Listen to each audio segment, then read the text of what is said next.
तो दोस्तों नमस्कार, वापस से एक नए वीडियो में आपका स्वागत है। तो भाई आज मैं आप लोगों के लिए लेके आया हूँ कि मैकेनिक का काम यहाँ पे कैसे होता है सऊदी में और किसी भी अरब कंट्री में, और किन किन दिक्कतों का सामना करना पड़ता है। अगर कोई भाई आ रहा है तो जो है कैसे यहाँ पे रहेगा, और जो है इसके विषय में हमारे साथ जो है सबीर भाई हैं। सबीर भाई बिहार के रहने वाले हैं और सबीर भाई के पास दो जगह का एक्सपीरियंस है, कतर का और जो है सऊदी का। कतर में इन्होंने 8 साल जो है रहा है और यहाँ पे सऊदी में लगभग 1 साल हो गया। और इनसे जानेंगे हम कि जो है किस तरह के काम होती है यहाँ पे मैकेनिक का, और वहाँ पे किस तरह के काम होती है। अगर नया बंदा आ रहा है तो किस तरह से सरवाइव करेगा। तो चलिए जानते हैं सबीर भाई। कतर में हम लोग 8 साल थे। 8 साल हाँ, का हम लोग का एक्सपीरियंस कतर का है और सऊदी का 1 साल का एक्सपीरियंस है। हाँ, तो दोनों साइड तो ये अरबी भाषा होता है। आप कहीं भी जाइए गल्फ कंट्री में तो अरबी भाषा का आप लोग को ज्यादा मिलने का। दूसरी बात है, अरबी नहीं आ रहा तो इंग्लिश भी चल सकता है। इंग्लिश नहीं तो वो हिंदी उर्दू में भी बात हो सकता है कि ज्यादा करके काम करने वाले बंदे हैं जो एशिया के आदमी हैं। एशिया में आप लोग देख लीजिए, ज्यादा कंट्री आप लोग का इंडिया, पाकिस्तान, नेपाल और भारत का मिलेगा। मान लीजिए अगर कोई जो है बंदा वहां से आ रहा है, तो मान लीजिए अगर आप कतर में रह चुके हो, देखा जाए तो कतर का काम में और सऊदी के काम में और इंडिया के काम में जो गाड़ी का काम होता है उनमें कुछ डिफरेंस है, फर्क है कि मतलब सेम सेम ही है। नहीं, फर्क है। इंडिया के काम में फर्क है और अरब कंट्री में जितना काम होता है कतर में या सऊदी में उसमें डिफरेंस है कि इंडिया के कार का पार्ट्स अलग है और यहाँ के कार का स्पेस का पार्ट्स अलग है। स्पेस इसमें ज्यादा करके यहाँ गैरेज में आप लोग आ रहे हैं तो गैरेज में तो A to Z गाड़ी आएगा, जो हर कंट्री का गाड़ी आएगा। और कंपनी में आ रही है, जैसे टोयोटा हो गया, निसान हो गया, मित्सुबिशी हो गया, तो उसमें से जो मित्सुबिशी कंपनी है या टोयोटा का उसी काम का आएगा। गैरेज में आ रहे हैं तो टोटल गाड़ी का आपको काम करना पड़ेगा। यानी मतलब थोड़ा बहुत डिफरेंस है। हाँ, थोड़ा सा डिफरेंस है कि यानी तो कुछ दिन रहने के बाद जो है वो भी सेट हो जाएगा। हाँ, बस वो ज्यादा आपको दिक्कत का सामना नहीं करना पड़ेगा। और सेम टू सेम स्टेप है जो इंडिया में करते हैं, जो कतर में भी है और सऊदी में भी। बस यही है कि जो पार्ट्स, जो जापानीज पार्ट्स है और ये अमेरिकन पार्ट्स है, थोड़ा सा डिफरेंस होता है। और दूसरी बात, हर पार्ट्स को यहाँ अलग अलग अरबी में बोलते हैं। जैसे हिंदी में ज्यादा करके नहीं बोलते, ज्यादा करके अरबी चलता है और दूसरी बात इंग्लिश चलता है।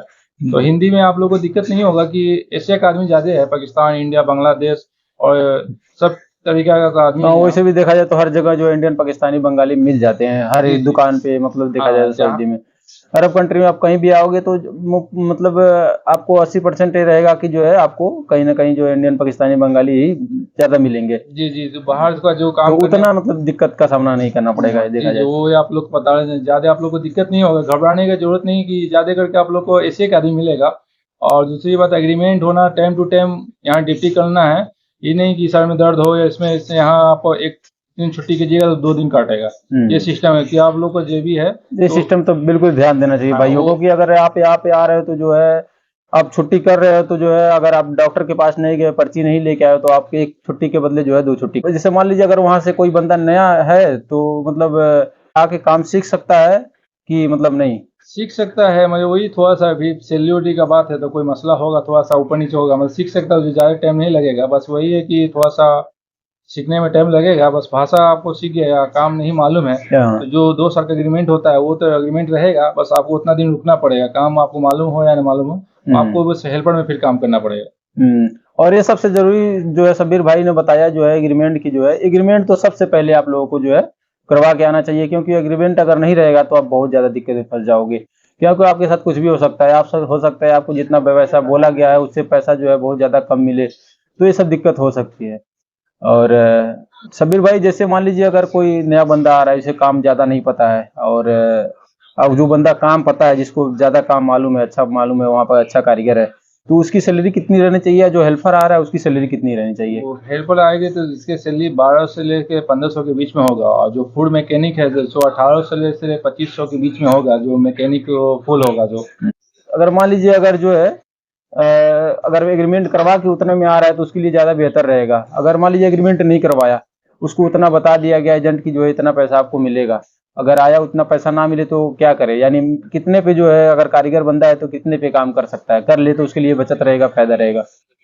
नहीं, पहली बार तो आप आते हैं वहाँ से, इंडिया से आते हैं तो एक तो बार तो ज़्यादा से ज़्यादा आप लोगों को खर्चा पैसा होना, उठा के आते हैं तो पैसा लग जाता है, लाख से ऊपर लगता है। तो आपके पास 2 ऑप्शन होता है कि आपको काम करना है, और एक ऑप्शन ये है कि आप मुल्क जा सकते हैं। मतलब आपको जो अग्रीमेंट बन रहा है उसी ऑप्शन पे आपको काम करना पड़ेगा।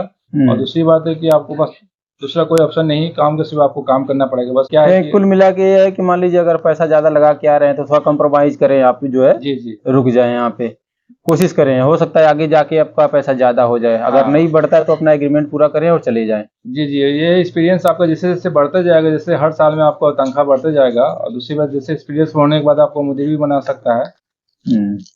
तो ये रहे हमारे सबीर भाई।